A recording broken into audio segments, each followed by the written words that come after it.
Hi, everyone, and welcome. Game one in the books for the Philadelphia Eagles. I'm Eagles Insider Dave Spadaro here with head coach Doug Pederson, and we're talking about the Eagles winning against the Washington Redskins, looking ahead to Atlanta. Our conversation presented by Wawa. Congratulations on the Week 1 win. You've had a chance to digest everything, watch the tape. What are you taking away from Week 1? A win's a win's a win. It's hard to win in the National Football League. I credit our guys for really kind of hanging in there at halftime, being down, 20-7 right there, and really just kind of staying patient and staying real positive, not only with themselves, but with the game plan, coaches trusting the players, and going out in the second half. We made some adjustments at halftime, so going out in the second half, using those adjustments obviously in our favor, and just made enough plays to win the game. Paint a picture, if you would. The fans have this idea of what happens in a locker room. You've got, about 9 minutes. What actually happens in the locker room? Oh, the first, 2, 3, 4 minutes, guys are just kind of refueling, recharging, getting ready for the second half that way, toweling off. Coaches are kind of getting their thoughts together from the first half. Offense is on one end of the locker room, defense on the other.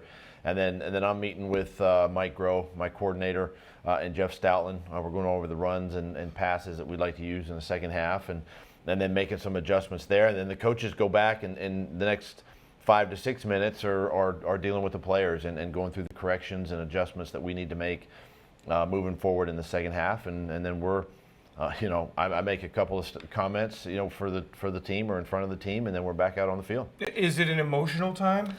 Not really. It's very calm. It can be emotional if it warrants, I guess. But yesterday was calm. You guys, again, no panic. Coaches were allowed to coach and do their thing and make the adjustments, and players handled their business in the second half. So you come out and you go 302 total yards. You scored touchdown drives, 3 straight trips down the field. You sustained drive, third down conversions. So where's the offense going from here? It can only get better, quite honestly. It wasn't a pretty thing at all. We made enough mistakes in the first half to get better. We talk about making those changes and getting 1% better every day. And so even though it looks great, and the scoreboard looks great and all that, we still have a lot of work to do to get to where we want to be. Look, what didn't go well? Look, there was a 3rd and 2 on the first drive of the game, and then Deshaun gets called for the post-play penalty, backs you to a 3rd and 17. So what kind of penalties, in addition to that, did you see in that first half? Well, and you think about penalties in general. We only had 6 for the day, which is pretty good. But you can't overcome a 3rd and 17 a lot, or a 3rd and long situations, and those types of things we have to eliminate. There were a few assignment errors in the first half. Guys were just a little bit off on and weren't on the same page.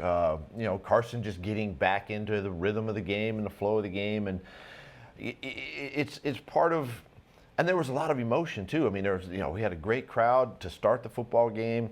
They were in it. Our players were excited, and so there's a little bit of that adrenaline that flows through guys too. That also can cause, I don't want to say lose their mind, but they can lose their focus just a little bit because they're worried about some other things. But again, the guys rebounded well, made those adjustments, and came out on top. You are critical. You are honest. You want to work hard on Carson Wentz. He seemed to play great to the naked eye. How did he play after you watched the film? He did play. He played well. But not great. You don't think it was great? Well, I mean, if you're great, you're 30 for 30, and you have a perfect rate. I mean, but listen, I mean, he made the plays that he was asked to make. His vision, you can see his vision is down the field. The 2 long touchdowns were 3rd down plays. He's got that aggressive mentality where he wants to shoot the ball down the field, and yet there's some opportunities in other areas of the field. The Dallas Goedert was open quickly in the end zone. We did score on the play. It was a great scramble, great throw catch to Alshon, but Dallas is open right there. So I mean, there's some things as he watches the tape, and he'll get better. And it's his first time back out on the field too. So we expected a little bit of that. He minimized that. He ran the offense extremely well, got us in and out of plays during the game. We did some tempo stuff that he was able to control at the line of scrimmage, so he did a lot of good things as well. Could we give a shout out to the offensive line? I mean, all week, all anybody talked about was a really good Washington defensive front, and yet Carson was hardly touched. The run game was there. Brandon Brooks comes back after Achilles tendon surgery 9 months ago and Yeah. plays nearly the entire game. Jason Peters, terrific. How'd they do up front? They played well. They played well. Jeff Stoutland had them well prepared. I thought Jason Peters starting left to right. Jason Peters had a great game coming back, and he was explosive and he was dynamic and disruptive. Isaac is Isaac. He's solid. He's sharp. He's smart. He's quick. And Kelsey's Kelsey. I mean, this guy is everything starts with him, up front, and he just picked up where he left off at the end of the year. And to get Brandon back, I mean, it's a credit to him and our doctors, our medical team, to the work that he put in to put himself in a position. Now it was a little bit limited because we did pull him there in the second half, but he was explosive. He was dynamic. He's pretty much good to go now. And then Lane Johnson. Lane is just a freakish athlete. Played well. Wasn't perfect, but played well. And then Big V got some snaps. So, yeah, offensive line overall, I thought for the first time out. And a lot of times those offensive line early in the season, those are the ones that are trying to gel and connect. But they came out and played well. Defensively, 20 points allowed first half, shut down second half. What was the key to the turnaround? Biggest difference was third down. We caught them in the first half. They stayed on the field, converted some third down. Second half, we got off the field.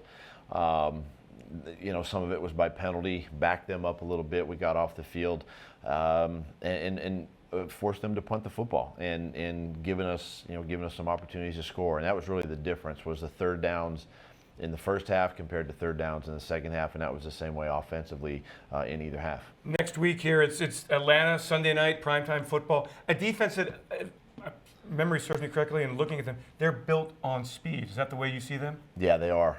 And this is an aggressive group. They fly to the football. We've had success, but at the same time, we've had them here. We get to go down. We're playing in a dome environment. It's going to be loud. It's going to be Sunday night. They're coming back home off of a difficult loss this weekend, and it's going to take everybody that we take down there. It's a good football team. They're a playoff caliber team every single year. They've got a great quarterback, so we got to put in the work this week and get ready to play. What's the key to winning on the road in the NFL? You just got to eliminate mistakes. You got to be able to handle crowd noise, especially going into a loud environment, and really block out the noise and not just the crowd noise.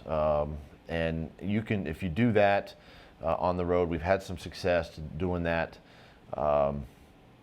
You give yourselves a chance at the end of the season. Why would you want to block out EAGLAS Eagles? You know you're going to hear it on Sunday night.